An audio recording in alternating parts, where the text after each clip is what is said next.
किशोर तेयुङ मनोज म तेह्रथुमबाट आएको छु। मेरो कविताको शीर्षक छ माङ्जाबुङ गाउँ र याक्वाहिम काका। गाउँघरमा छिमेकीको मृत्यु हुँदा उहिले गाउँघरमा छिमेकीको मृत्यु हुँदा माथि कुम्मायाक ठेकुबाट गुहारी रह भन्दै कराउने याक्वाहिम काका आजभोलि कराउन छाडेको छ। गाउँमा मान्छे मृत्युवरण गर्दा खबर दिनलाई कराउने याक्वाहिम काका किन साँच्चै आजभोलि कराउनुहुन्न? गाउँमा मान्छे मृत्युवरण गर्दा खबर दिनलाई कराउने याक्वाहिम काका किन साँच्चै आजभोलि कराउनुहुन्न? होइन हौ, आजभोलि साँच्चै मान्छे मर्दैनन् कि उहिले उहिले जस्तो? होइन हौ, आजभोलि साँच्चै मान्छे मर्दैनन् कि उहिले उहिले जस्तो? लु याक्वाहिम काका त कराएनन्। लु याक्वाहिम काका त कराएनन्। माङ्जाबुङमा मान्छे ब्रह्मलीन हुँदा कुम्मायाक थर्किने गरी पड्किने एकनाले बन्दुक पनि पो पड्किँदैन त? होइन हौ, आजभोलि गाउँमा मान्छे मर्दैनन् कि?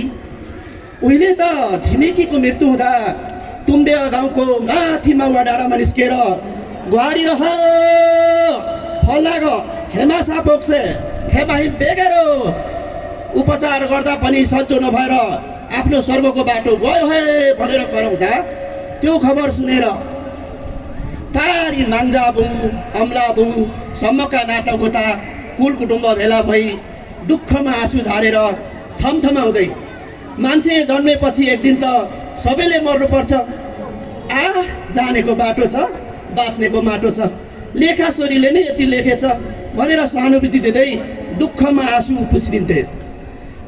आँसु पुछिदिन्थे। साँच्चै याकथुङ लाजे ब्रह्मलीन भएको धेरै वर्ष भयो। याकथुङ लाजे भित्रको गाउँ बस्तीमा नाचिने मारुनी बालन र पालम लोप हुँदै गएको धेरै भयो। तामाङनी दिदीले गाउने सेर्लो र शेर्पेनी दिदीले गाउने सेप्रू मात्र होइन, पर छिमेकीले नाच्ने हुर्रा पनि त नाच्न छोड्या धेरै भयो। बरु कराउन सक्ने ठुलो स्वर भएकोले माथि सिलौती ठेकुबाट गाउँ र सहरको सिंहदरबारसम्म सुन्ने नगरी गुहारी रह भनेर एकखेप कराउनु न हौ। कतिले सुन्छन् कति रुन्छन् त्यसरी कराएको सुनेर कति भेला हुन्छन्। तर अहिले त माथि आकाशबाट मसिना चल्लालाई सेतो चिलले आफ्नो आहारा बनाए जस्तो पश्चिमे संस्कृतिले बिस्तारै हाम्रो भाषा संस्कृति सबै निमेटन्न हुने गरी साना चिङ्ना मात्र होइन छिप्पट चुर भएका मन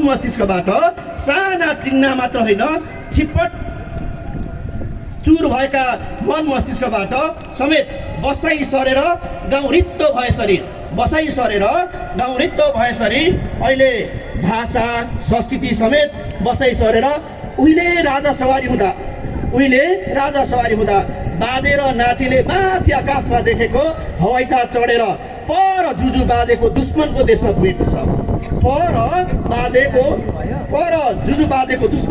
पुगेको छ। साँच्चै नाहेन ढा लागेकै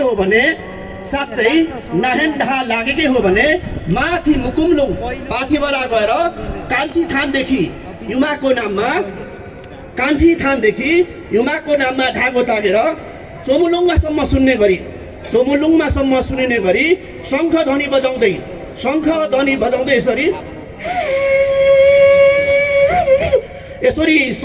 बजाउँदै ग्रह शान्ति गरौँ न हौ। फेदाङमा येला राखेर 3 राते तङसिङ गरौँ न हौ। अनि त पक्कै पनि हाम्रो लोप हुँदै गरेको भाषा लिपिसँगै संस्कार संस्कृति फर्किन्छ कि?